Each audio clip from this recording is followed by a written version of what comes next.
están? ¿Cómo se encuentran? Bienvenidos a un nuevo video. Quiero contarles que estuve escuchando cada uno de los discursos de todos los participantes que estuvieron en esta última reunión que el presidente AMLO convocó en México justamente para discutir estrategias que se puedan implementar en pro de la ayuda de los migrantes. Durante esta reunión, el presidente Maduro te dio un tremendo discurso que vale muchísimo la pena que lo escuchemos juntos.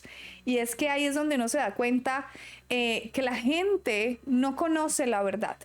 Y claro, él realmente pues está expresando cuáles son sus necesidades como país y nos está mostrando una vez más ese tema del que no se habla mucho porque los medios de comunicación no lo muestran, y es que todos se enfocan en decir, claro, es que el modelo socialista, el chavismo, Fidel Castro también lo meten aquí, el Che Guevara, bueno, no saben qué más inventar para decir que el modelo político, en este caso el socialismo, pues es el que ha llevado a los venezolanos a donde los ha llevado.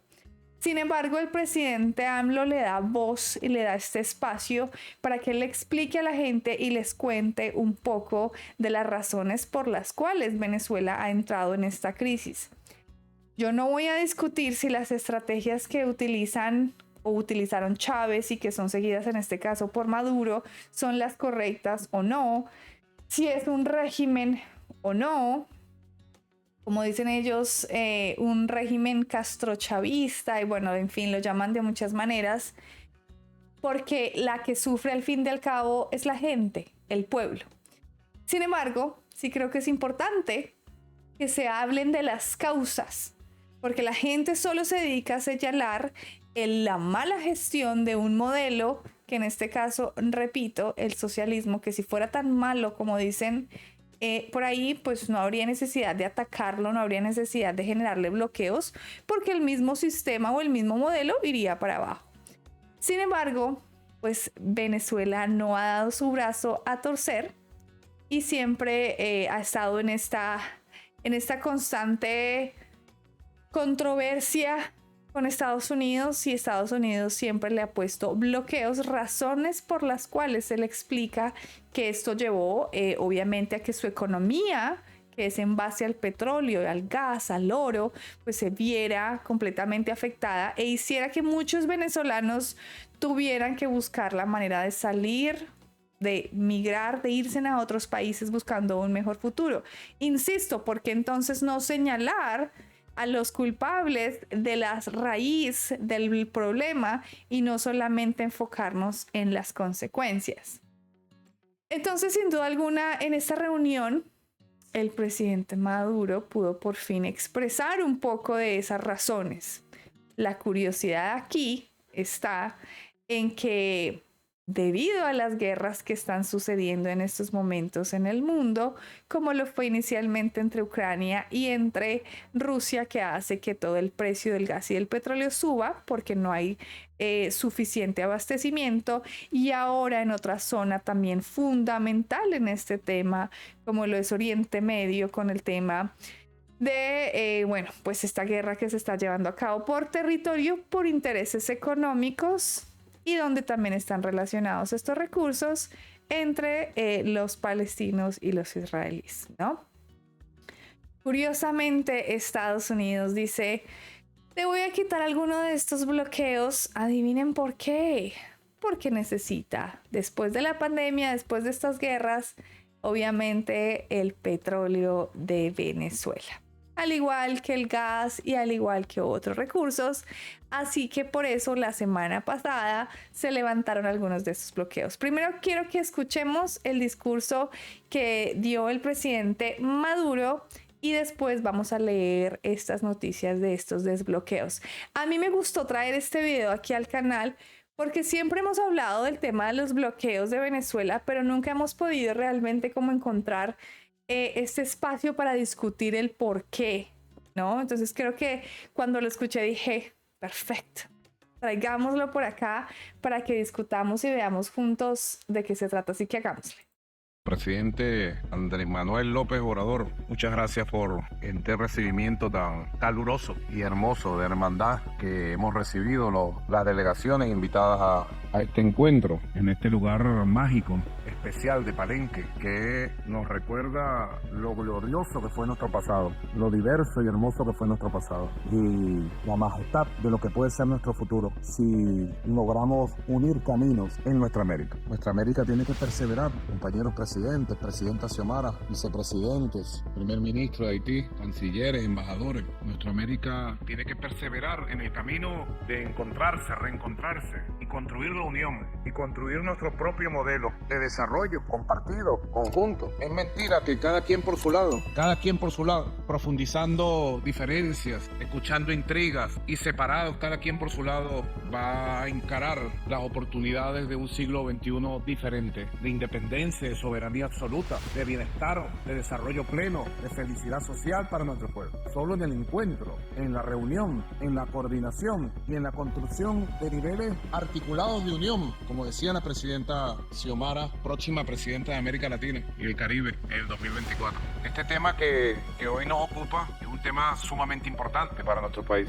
Como le decía la canciller Alicia Bárcena, que nos visitó recientemente en Caracas, cuando uno revisa aguas abajo por qué la migración, por qué el migrante, qué pasa en el conjunto de nuestras sociedades, qué está pasando, como decía el presidente Petro, encuentra las respuestas de raíz. He escuchado al presidente López Obrador desde antes que fuera presidente y desde que llegó a la presidencia insistir en la necesidad de atender las causas profundas, económicas, sociales, educativas, culturales, de la migración que hay intraamérica y la migración que hay hacia el norte. Hay distintas respuestas. Decía el presidente Díaz-Canel algo que algunos se niegan a escuchar. Lo que han hecho con Cuba durante 60 años no se encuentra comparación ni parangón en ningún lugar. Estimular la crisis económica con el bloqueo infernal, sostenible, sostenido, a pesar de que la comunidad internacional es así. Desde el año 1992 ha votado 28 veces que se levanten el bloqueo y las sanciones criminales contra la sociedad cubana. A pesar de que hay una voz unida, salvo excepciones que se abstienen, Estados Unidos, Israel y 2 o 3 más por allí.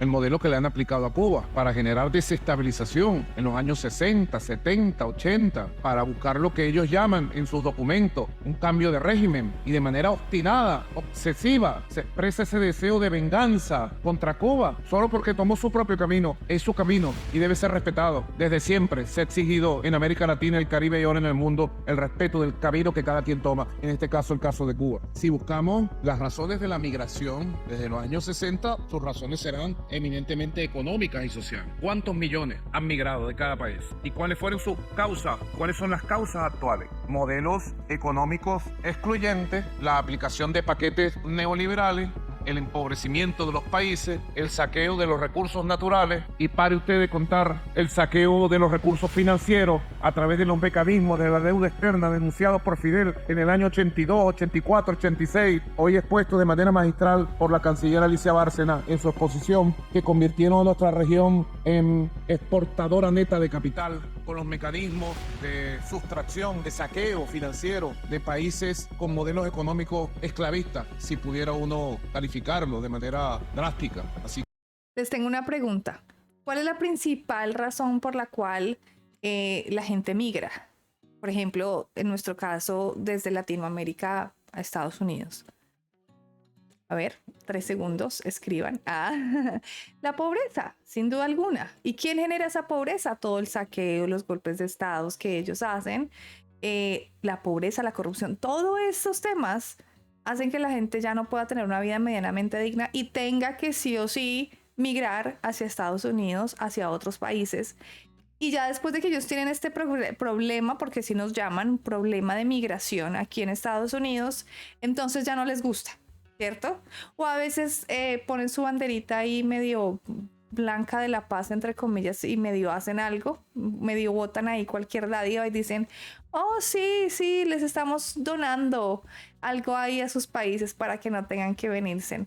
Así como el presidente AMLO le ha pedido a Estados Unidos en repetidas ocasiones que les den recursos para que se generen programas como Jóvenes Construyendo el Futuro, Sembrando Vida, programas sociales de la educación, del trabajo, para que la gente no se vea obligada a irse de los países. Y Estados Unidos da una parte, pero después dice, no hay dinero. Ah, pero para la guerra. Ajá, y lo que necesiten. Si hay que hacer reuniones extraordinarias para que se les pueda aprobar este dinero, así como lo acabo de hacer con Israel. ¿Qué más necesitan? ¿Qué más les falta? ¿Qué mejor que nutrirnos con nuestra industria de las... ya saben qué, ¿no? Entonces, partamos de la razón inicial de por qué la gente migra. Y en este caso, pues hacen que países como Venezuela, a pesar de tener los recursos, al no tener la posibilidad, es como si ustedes tuvieran una comunidad, una casa, y en su casa ustedes no les dejan ni exportar ni importar nada. Con lo poco que usted pueda producir en su finca, su comunidad, su casa, su país, pues lo tiene que distribuir para los que estén. Lo mucho o poco que tenga, lo tiene que distribuir para todos de la misma manera.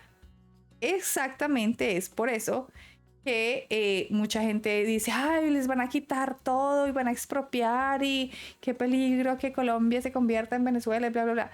Cuando la gente ni siquiera sabe realmente cuáles son las razones de fondo para que pasen estas cosas. La gente no entiende que no es por los modelos de estos dictadores y o sea, claro, no estoy diciendo que está bien lo que ellos están haciendo, pero de una u otra manera son pueblos dignos, como dice el presidente AMLO cuando habla de Cuba o de Venezuela. Pueblos dignos que tienen su cabeza de pie y dicen, no nos vendemos, no nos dejamos comprar, nuestros recursos son de nosotros y no vamos a dejar que la mano extranjera venga a hacer y deshacer como siempre lo hacen, metiendo la cucharada, adueñándose, expropiando y robándonos todos los recursos hasta más no poder.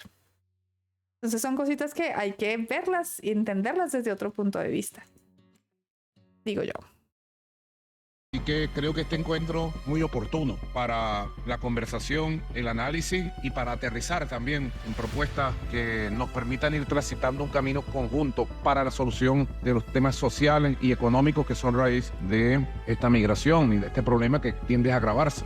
Venezuela es un país que tradicionalmente, por su inmensa riqueza petrolera, fue un país receptor de migrantes. Eso poco se sabe también, Viajadel, como dice Raúl en la cita. Poco se dice, poco se repite, poco se sabe, y a pesar de que uno lo diga, nadie lo recoge. Venezuela fue un país receptor de migrantes. Hoy aún en Venezuela tenemos migrantes de América del Sur, de Europa y del mundo árabe. Y de Chile. Y de Colombia. Y de Colombia. Colombia de la década del 60, producto de la guerra, hasta nuestros días, han migrado 6 millones de colombianos que viven con nosotros, con plenos derechos de educación, salud, trabajo, vivienda. De las 4.700.000 viviendas que hemos entregado por la Gran Misión Vivienda Venezuela, se han entregado casi 500.000 a familias colombianas. No hay ningún tipo de discriminación, de ningún tipo. Hubo mucha xenofobia en una época, mucha xenofobia. Pero el comandante Hugo Chávez, cuando llegó al poder, cambió la ecuación de la xenofobia y convirtió la xenofobia en amor por el pueblo colombiano, por la historia común, por la Gran Colombia, por la patria común de Bolívar, que somos los 2 y los 3 y los 4, Colombia, Ecuador, Perú, Bolivia, Venezuela, Panamá, la patria común de los gigantes, o del gigante, Simón Bolívar. Acuérdense de este tema de la política que veía Simón Bolívar, el libertador, ¿no?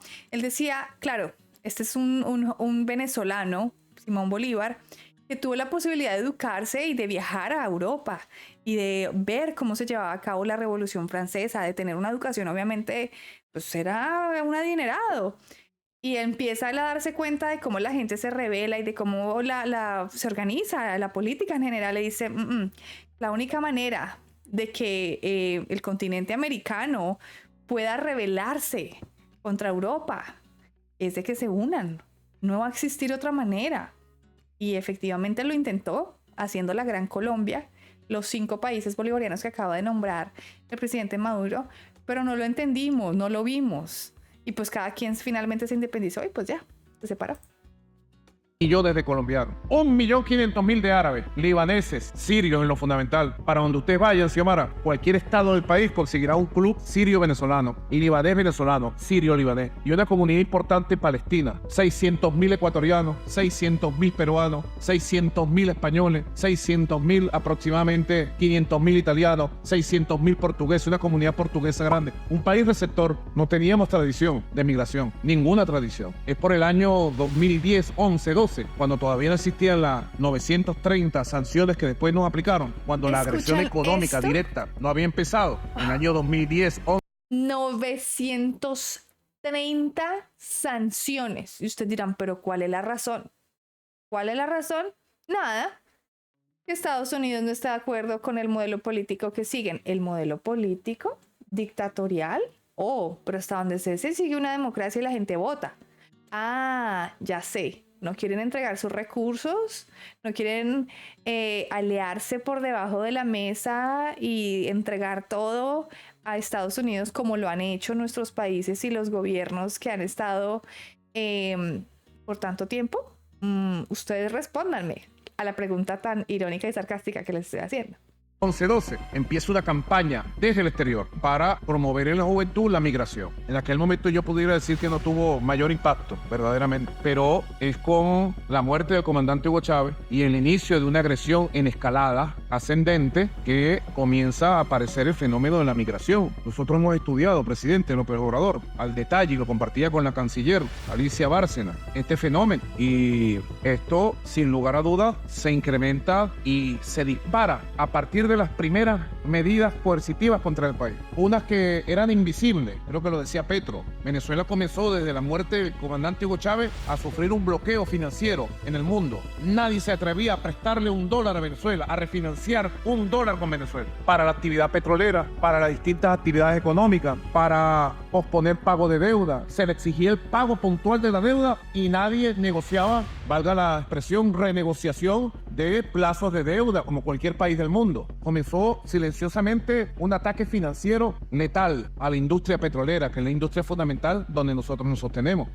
Y adivinen por qué no les querían prestar nada. Por miedo a The Big Brother.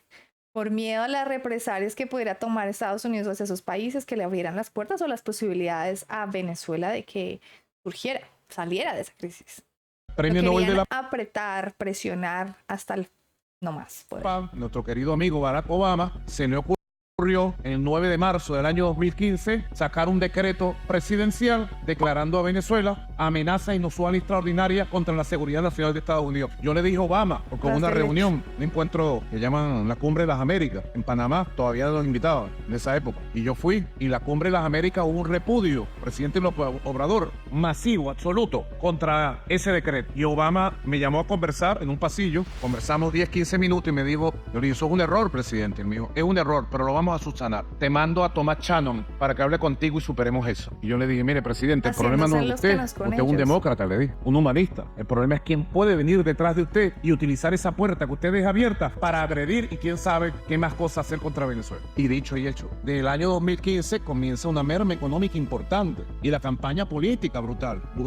De hecho, nosotros por primera vez perdemos una elección parlamentaria en el año 2015 porque ya se extinguió el recrudecimiento de la situación económica. Y luego con la llegada de Donald Trump, desde el año 2017, hicieron todo lo que había que hacer: violencia interna, disturbios internos, amenazas de bombardeo, amenazas de invasión y 930 medidas directas al corazón de la economía y la sociedad venezolana. Y más allá de las medidas directas, a veces las que más afectan son las indirectas. Una llamada a una empresa, ¿sabes lo que te puede pasar si le compras a Venezuela, si llevas ese barco a Venezuela, si haces algo con Venezuela? Y prácticamente el mundo se paralizó sobre Venezuela. Yo le puedo decir, desde el año 2015 hasta el año 2023, de Venezuela han salido 2.350.000 venezolanos. Esto es un estudio que se ha hecho con fuentes directas. La primera migración, bueno, me permiten, año 2015 salieron 111.000, el año 2016 239.000, lo duplica, el año 2017 437.000, lo vuelve a duplicar, el año 2018 718.000 venezolanos se fueron, el año 2019 315.000, el año 2020 merma por la pandemia 72.000 y comienza un proceso de migración inversa o reversa, a regresar gente por la misma xenofobia, el maltrato que había en Sudamérica contra nuestros connacionales, para no atenderlos, para no protegerlos. Casi todos estaban en situación de trabajo esclavo,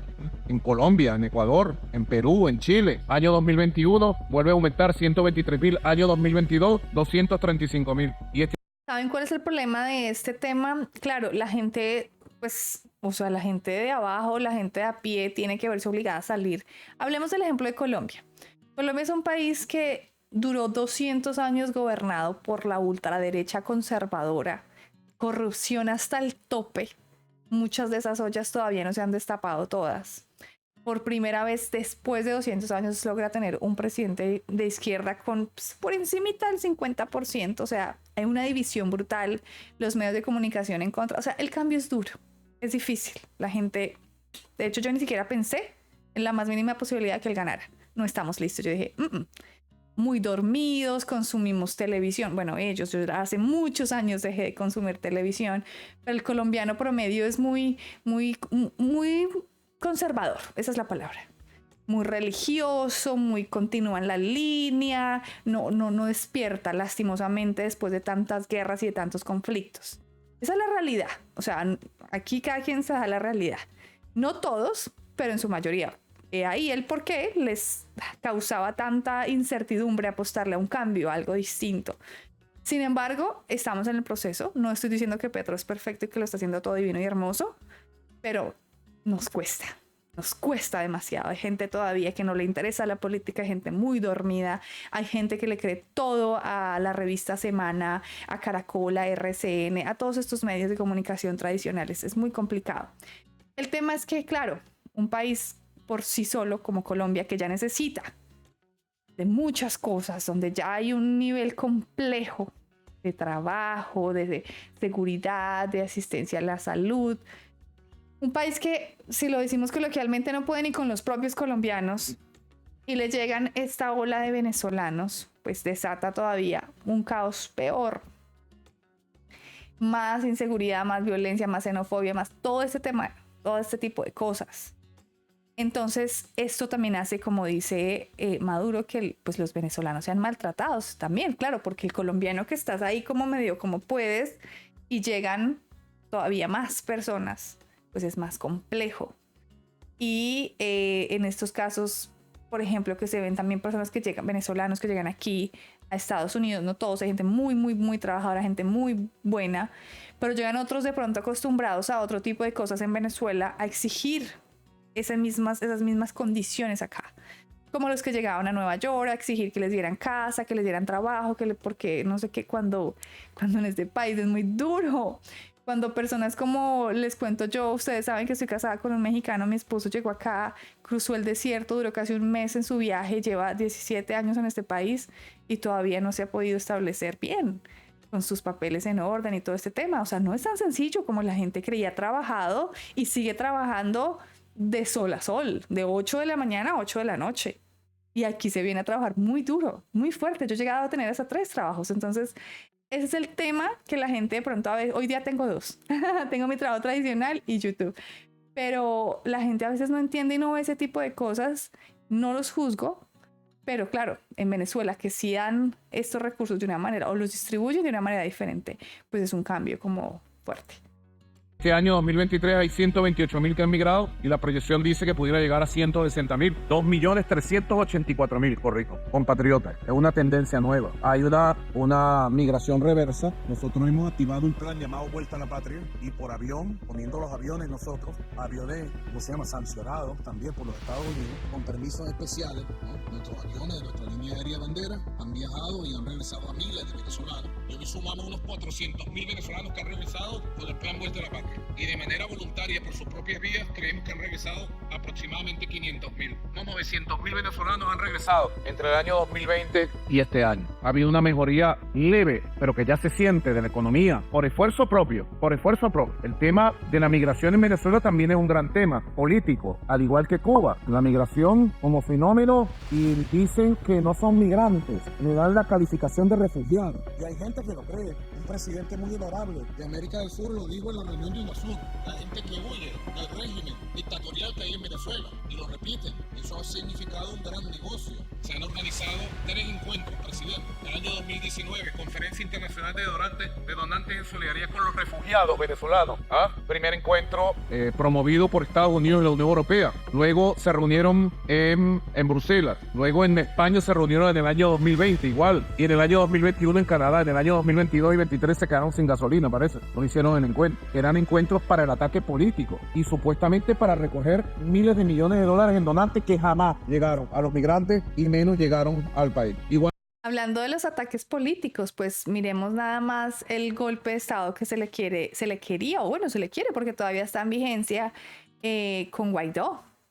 que fue un presidente inclusive aceptado por Estados Unidos, financiado completamente por Estados Unidos, para desestabilizar el gobierno de Venezuela. Pues como de la nada, un presidente que ha sido elegido democráticamente, porque sí lo demuestran así las votaciones, viene de un momento a otro a ser desbancado por otro que alguien puso y dijo, ah, no, sí, yo saco una bandera y me declaro presidente. Pues la gente de Venezuela sabe, muchos de ellos sí entienden el por qué, claro, viven las consecuencias y llega un punto en el que dicen, no, me tengo que ir. Pero muchos de ellos sí entienden y están finalmente con su gobierno porque entienden que no quieren regalar sus recursos, que no quieren simplemente convertirse en el patio trasero de Estados Unidos. Y pues lo ven. O sea, no funcionó este golpe de Estado. Pero ahí está Guaidó. Y todavía da discursos y tiene por ahí un grupito de gente, pero hoy día ya ni atención le prestan.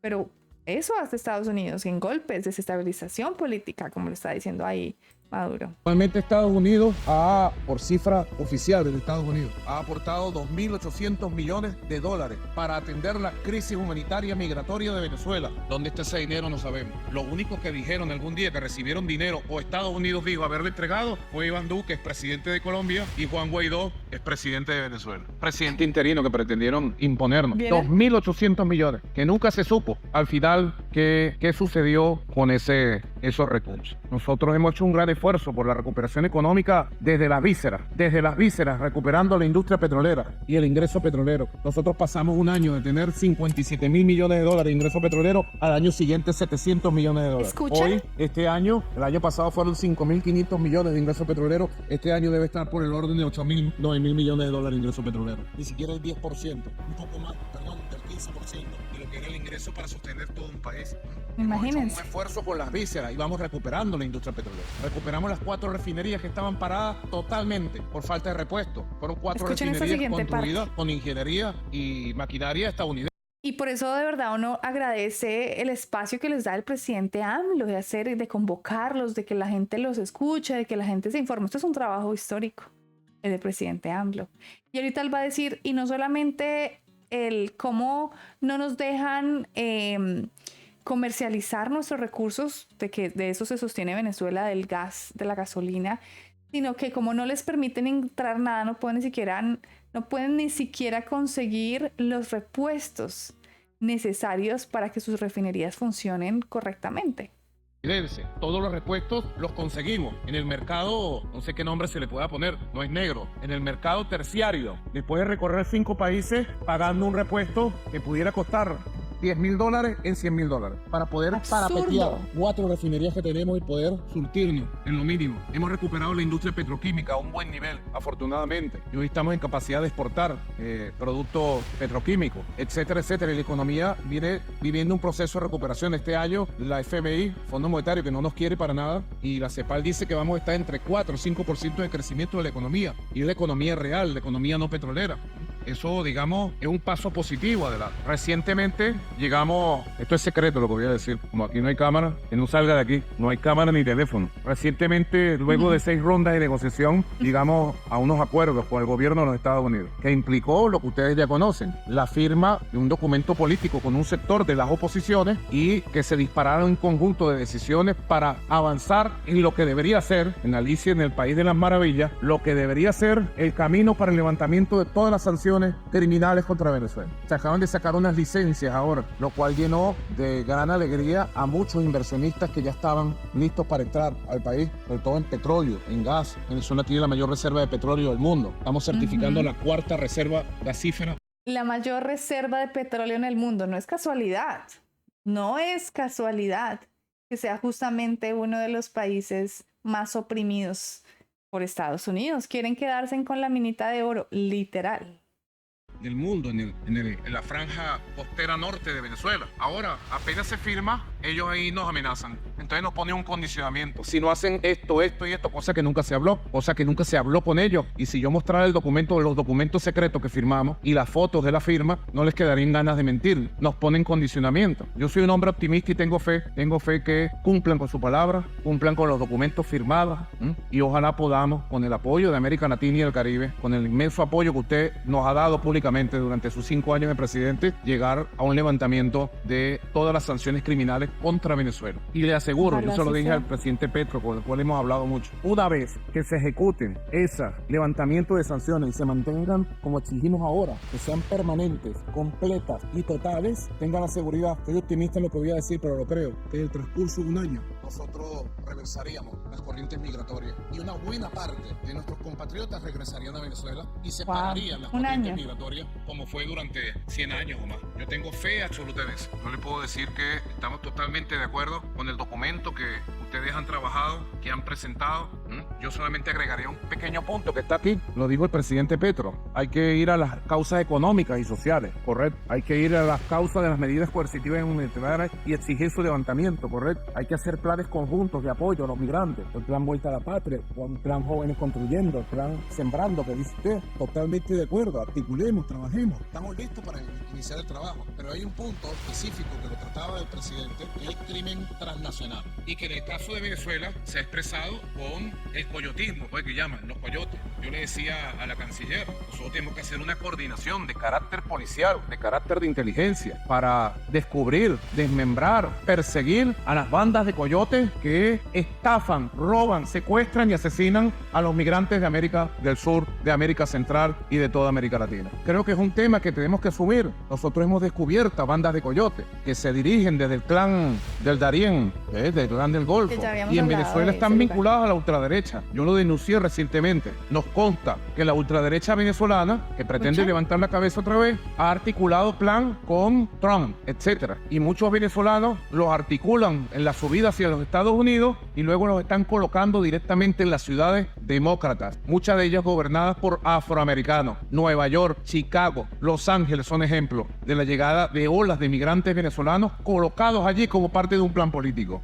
¿Están escuchando esto que él está diciendo? O sea, básicamente él está diciendo por los intereses, digamos, diferentes de los partidos políticos que acá, acuérdense que aquí hay dos principales que están los republicanos y los demócratas, pues para hacerle, digamos, el juego sucio, por así decirlo, toman a estos grupos de venezolanos, de migrantes, y los llevan a estos estados en donde lideran personas de color o personas de una naturaleza que a ellos no les guste, para generar desestabilización económica y digan, no, ese estado es terrible, está en descontrol, tiene muchos migrantes, no, todo está descontrolado. Estas estrategias reveladas por el presidente Maduro. Mírenla, todas las jugaditas que hacen. Coyotismo, plan político. Bueno, todo eso hay que irlo desarticulando y ojalá podamos tener un buen nivel de cooperación. Nosotros estamos preparados, presidente López Obrador, para coordinar con el gobierno de México, para coordinar con todos los gobiernos del continente y ojalá darle dignidad a los migrantes y ojalá poder activar planes que reviertan la migración en América Latina. Gracias. Gracias. Buenas. Bueno, ahí lo tienen ustedes, mijos. Quiero terminar mostrándoles este artículo en el que se muestra, vean ustedes, Estados Unidos levanta temporalmente sanciones sobre el petróleo y el gas de Venezuela. Este es un artículo del 18 de octubre, o sea, acaba de pasar la semanita pasada.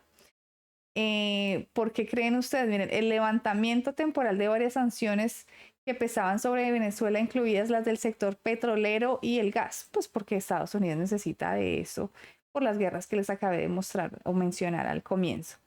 Podría reconsiderar la decisión de si no hay avances hacia unas elecciones democráticas y no se liberan estadounidenses detenidos en Venezuela, ¿no?